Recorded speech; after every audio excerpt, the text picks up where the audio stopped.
When we look around, we find more and more Muslim girls are taking interest in studies and looking forward to making a dream career.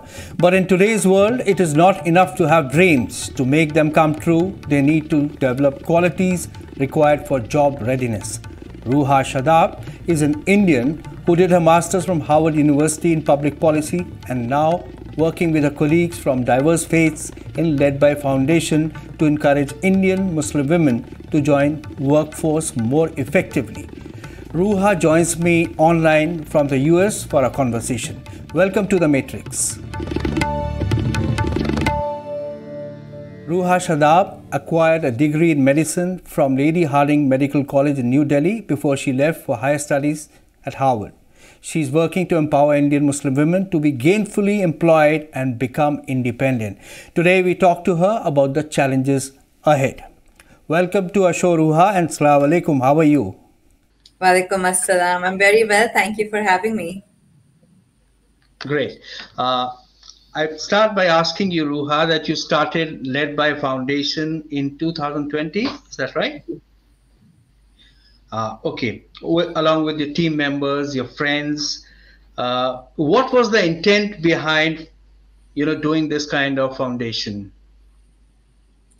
There were many reasons why we started Ledby Foundation. The primary reason was the lack of Muslim women that I saw in the offices that I had worked in, and also the overall socioeconomic indicators of our community made me feel compelled to start this. But the story most close to my heart is of my mother, who I think is one of the most intelligent people I know, has so much raw intellect. And I wonder how many people like her are there in our community who weren't able to realize their intellect and develop the professional dreams that they were so worthy of having and then actually realizing those dreams. So that was something that carried with me as I started my early career and then went on to do my master's in Harvard, where I got time to really think about what I want to do with my life, what kind of social impact I want to create. And I always knew that I wanted to create social impact for the Muslim community, especially for Muslim women. And as I spent more time thinking about what for the community, I landed up on the idea of professional empowerment of Indian Muslim women and supporting them enter India's workforce. From Harvard, Ruha, sky's the limit.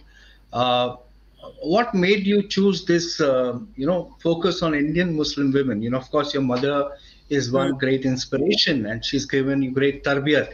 But sky was the limit for you and you have a medical background. You could have done many other things. Why did you choose to do what you're doing, which is like you're trying to empower Indian Muslim women? Even my medical background of becoming a doctor had to do with creating social impact. That was my goal from the beginning. And the progression from doing medicine to doing global health to working on policy and helping improve Indian society has just been a natural transition towards where I think I can have the most impact. And as to why Muslim women, it is one of my core identities. There is a strong need. And if we won't do it, who will?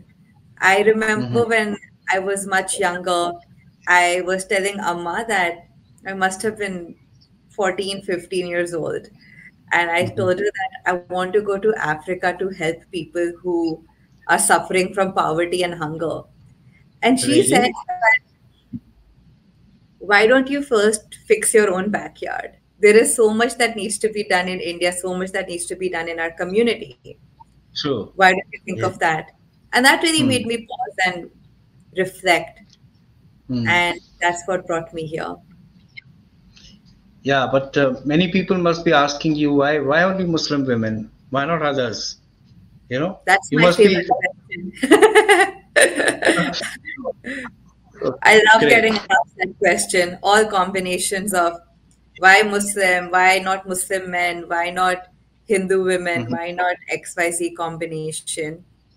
The truth is that I think of this almost from a doctor mindset. Mm-hmm. So, what is the issue that we're trying to solve? The issue that we're trying to solve is the underemployment, the lack of job opportunities, the lack of converting your education into employment as a Muslim woman. Somebody might say to me that the education and employment of women from other communities in India is also low. So why only focus on Muslim women? And that's true. India has one of the lowest female labor force participation rates in the world. And my answer to that is think of it as seeing two patients in your clinic. Both patients show up with fever. You can Mm-hmm. give them paracetamol, but as a doctor, I'm also going to run diagnostic tests on them and try to Right. understand what is the underlying cause, what is the underlying disease that they have, and then give Mm-hmm. them specific treatment. One might have a bacterial infection, one might have a viral infection, and then the Mm-hmm. treatment differs. And I think that's the case also when you look at different communities within India. So, although different segments, different combinations of communities might be suffering from some of the macro issues we have in India with unemployment and job availability. But the reason that they are not able to realize those opportunities or capture those opportunities differs. So the root causes differ. And until and unless you don't have targeted interventions focused on these root causes, you will not be able to meaningfully address them and solve them. And Right. that's why we're focusing on Muslim women because we feel very strongly that you need to have at least some laser focused approaches to solving the unique set of root causes that is hindering them from gainful participation in India's workforce. Wonderful. So your Ledby Foundation is quite interesting. If you look at the constitution, the your team members, you have even Hindu colleagues, and you have people from other faiths who are working for the cause of empowering Muslim women. Isn't it great that in today's world, where every community is going inwards and they're busy thinking about themselves, I mean, your team members are collectively working for empowering Muslim women. How does it feel like? It's very validating. My chief operating officer is not from the Muslim community. Hmm. 20% of our 120 advisors and residents are non Muslims. 100 Right. or 500 of our volunteers are non Muslims. And that just goes to show that the narrative that we are fed about our Hmm. country and about our brethren in the country is Hmm. not entirely true. If Right. you ask for help, you will be surprised at how many people are willing to stand up and support you. And I think that is what this shows. It also shows that supporting Indian Muslim women is not just important if you are an Indian Muslim woman, but it is in the interest of every Muslim, every woman, and every Indian to ensure Right. that this community is able to realize its dreams. Right. Absolutely. A very important point. It's the intent and the leadership, the great leadership which you have. These are the things which matter most. And when you go out with your genuine intent, people come and support you. People come and help you in ways which are almost unimaginable. You have, if you have a good cause, people are there to support you. Now tell me that you are developing professional and leadership development programs for Muslim women. Please tell us more about these programs. How do you go about them? Sure. So our programs are completely virtual fellowships that we Hmm. offer to Muslim women who are either in college or in early stages of their careers. So think of it as if you are 18 to 30 years old and an Indian Muslim woman, then getting into one of the advice professional development programs is probably in your best interest to expedite your professional career. And the way Right. we do this, or the way this programming happens, is there's several components to it. So one component is online training programs where we help you with your interpersonal skills, your communication skills, and some of the basics of being able to find jobs, reach out to people, submit an excellent CV, and do interview prep. Mm-hmm. Another set of workshop modules look at improving your negotiation skills. And our Mm-hmm. negotiation curriculum is actually developed in conjunction with Harvard professors who interviewed Indian Muslim women and developed case studies with Indian Muslim women as protagonists that we used to teach negotiation skills to our fellows. And then Mm-hmm. the third bit, which is often cited as one of the long lasting impacts of the Led by Fellowships is our mentorship program. And Right. our mentorship program is a 360-degree framework. So Mm-hmm. each young Muslim woman who comes to that by gets Mm-hmm. mentored by those 120 advisors and residents that I mentioned earlier. So they get to Mm-hmm. choose 4 or 5 senior women executives from that pool and have one Mm-hmm. hour chats with them to understand how these women climbed the ladder, what kind of sacrifices they had to make, what are the lessons they have learned in their decades long journey that they would want to pass on to this young led by fellow. The other aspect of the mentorship program is that each Muslim woman has to then have sessions with people Mm-hmm. in her class. And our Okay. class, Muslim women, are from across India. All Mm-hmm. states are factored in. There are STEM Okay. and non-STEM programs. So it's a Mm-hmm. very diverse group, even though we say Muslim women, it's actually a very diverse Muslim women group, and they get to speak to each other. And the last part of this mentorship program is that our Mm-hmm. fellows are also Mm-hmm. paired with young Hindu and Muslim girls in school that Okay. our fellows themselves then coach over the period of 6 months. And that is a Okay. paid forward mechanism we have embedded. So there are these workshops that are providing you skills on how to find a job, workshops on Mm-hmm. negotiation, and this mentorship framework that is provided virtually over 6 months. Okay, great, wonderful. That's amazing, and and I'm sure it's very useful. So, and you have, you know, candidates or students from across the country. That's very remarkable.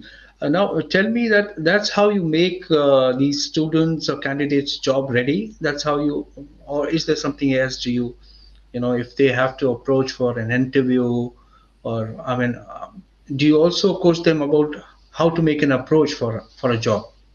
Absolutely, we do. This fellowship is very much about teaching people how to fish rather than giving them fish. So we do Mm-hmm. teach them how to identify the right opportunity, how to network with folks, how to help them land an interview, and then we Mm-hmm. also help them practice interviews with us. And even Right. once the fellowship is over, as an Mm-hmm. alum or as a part of the Led by Alumni community, you still have Mm-hmm. access to our facilitators to help you practice as you Mm-hmm. continue to progress, as you maybe pivot between jobs. Mm-hmm. So, Tamal, who are your stakeholders? Like, say, of course, the students, candidates. Uh, then you have the policymakers. Who are others you reach out to or interact with for your cause? So, in addition to those two stakeholders, we also work very closely with a large number of companies and corporates where Mm-hmm. we talk to them about religious inclusion and share resume books of led by fellows. So we try to bridge that supply demand gap. We are creating the Mm-hmm. supply of highly skilled professional Indian Muslim women. And then Mm-hmm. we're also making sure that there is a demand from companies to intentionally recruit and create a diverse workforce within their organizations. And then we're able to Mm-hmm. bridge the gap by sharing resumes of our fellows and Mm-hmm. identifying companies that want to promote religious inclusion in India. Right. And what is the kind of feedback you get from, say, policymakers or the corporate world when you approach them with this kind of information? So we usually try to approach them from a very fact-based point of view. So Mm-hmm. another thing that Ledby does, apart from training young Muslim women, is we also Mm-hmm. conduct research to identify what are the barriers to entry and retention of Muslim women in India's workforce. Mm-hmm. So one of our recent researchers showed that Indian Muslim women receive only half of the Mm-hmm. job callbacks that Hindu women receive. Mm-hmm. So a Muslim woman would have to apply two times more to get the Mm-hmm. same shot at a job than a Hindu woman, even if both of them are equally qualified. This Right. research that we conducted helped Mm-hmm. us start the conversation with a lot of companies, saying that this is quantified evidence that there are Mm-hmm. entry barriers. So even if you educate Muslim women, that does not necessarily mean they have the same chances at employment. You're right. And when we're able to present this data to companies, they Mm-hmm. often pause and reflect. They're like, we actually never thought about this. Mm-hmm. We were never made to confront this reality. Mm-hmm. So being able to make them just reflect, I think, is a Mm-hmm. big one. And then the next step is to make them act on their reflection. Sure. Great. So, and what kind of support and response you're getting from, say, people you're reaching out to? Overall, it's been positive. Overall, Mm-hmm. people are interested in understanding what we do, supporting Mm-hmm. us in even exploring the talent pool that we are creating. And we have Right. several success stories of women who've gotten recruited through our own pipeline to companies. Okay.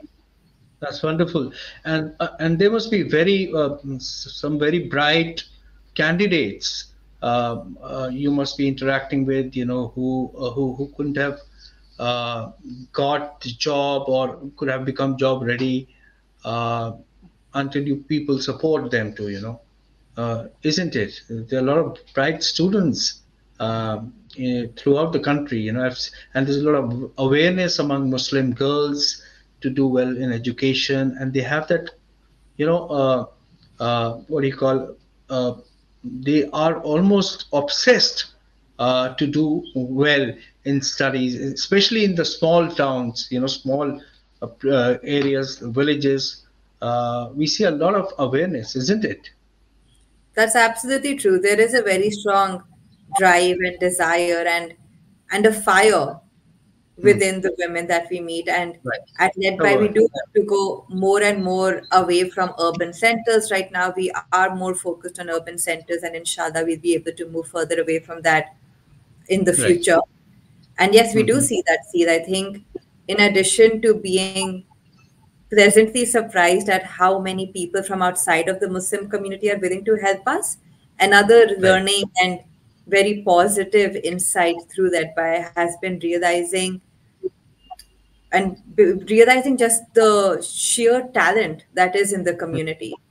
And it's high Right. time that we are able to channelize and hone and polish that talent. Right. So I'm sure that you inspire a lot of. You're a big success story from India, an Indian who's doing so well. You are a great inspiration for Muslim girls in India.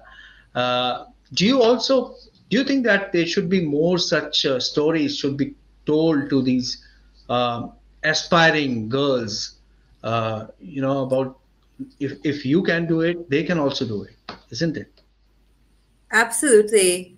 And I think what really helped was having people believe in me. And that's what we're trying to do through that by is helping or making more Muslim women feel like they are seen, that they are heard, and that Hmm. somebody believes in their talent and their power. Because I know Right. that those people in my life is really what gave me the confidence to achieve my dreams. Absolutely. uh, now tell me that since you're doing deep thinking and you're working in this field, what would be your appeal or suggestion, may I say that, to the government and the corporate sector uh, for improving employability for Indian Muslim women? My appeal would be to have intentionality Hmm. behind getting more Muslim women into the workforce. The Hmm. truth is that we shy away from talking about religious inclusion in India, Mm-hmm. which is strange because so much of our lived reality is a function of our religious identity. There is Right. no real distinction between the personal, the political, and the professional. Mm-hmm. And it is incorrect to create these artificial distinctions. So, when we Mm-hmm. are talking about even a secular topic like employment or the workforce, it's Mm-hmm. important to think about how access to these jobs and these opportunities vary according to the religious communities, and then what Mm-hmm. can be done to equitably make these opportunities available for people from different religious communities.